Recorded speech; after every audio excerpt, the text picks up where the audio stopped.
தொடர்ந்து திருமுறை பாராயணமானது நடைபெறுகின்றது.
விருப்பத்திற்கு ஏற்ப வள்ளியை மனம் செய்வதற்கு உறுதுணையாக இருந்தவர் விநாயகருக்கு அறுபடை வீடு என்பதை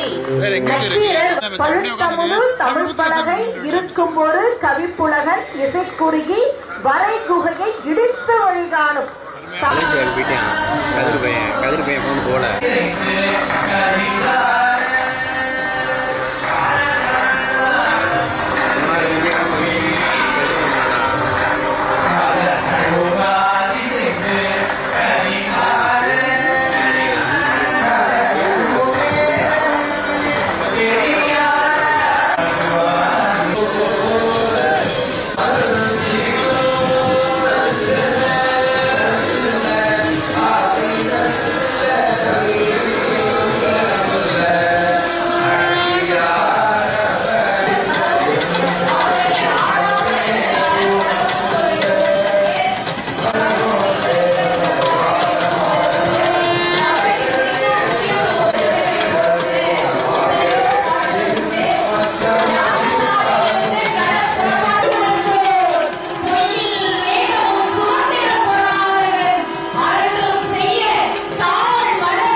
சக மனிதர்களுக்கு ஏற்படாமல் அவர்களை அன்பு பாராட்டுவதுதான் எல்லாம் வல்ல முருகப்பெருமானுக்கு பிடித்தது.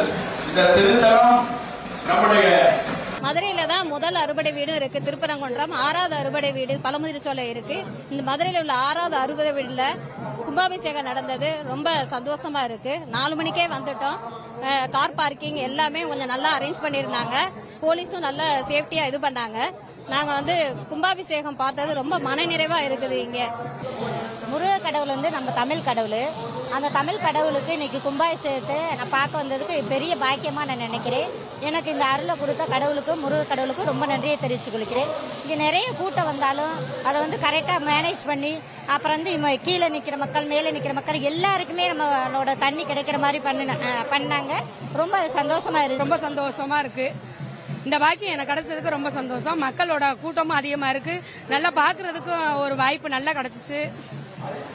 நிறைய பேசணும்னு ஆசை இருக்கு, வரல வார்த்தைகள். சுவாமியோட விசேஷமே என்னன்னா, சுவாமி வந்து யாருக்கு வந்து என்ன வரம் கேட்டாலும் அவங்களுக்கு சந்தோஷமா ததாஸ்து எல்லாரும் நல்லா இருங்க அப்படின்னு சொல்லி சுவாமி கொடுக்கக்கூடியவர். சுவாமி ரொம்ப அழகு ஸ்வரூபமா இருக்காரு. இங்க சுவாமி சுயம்பு ரூபமா வேல் வடிவத்துல நின்றுட்டு இருக்கார். வேல் வழிபாடு நடக்கக்கூடிய ஒரே அறுபடை வீடுன்னு பார்த்தோம்னா அது இங்க மட்டும்தான். மற்ற அறுபடை வீடுகள்ல வேல் வழிபாடு இருக்கலாம், ஆனா இங்க மட்டும்தான் சுயம்பு ரூபத்துல சுவாமி காட்சி கொடுத்துட்டு இருக்கார். வேல் வழிபாடு நடக்கக்கூடிய அறுபடை வீடு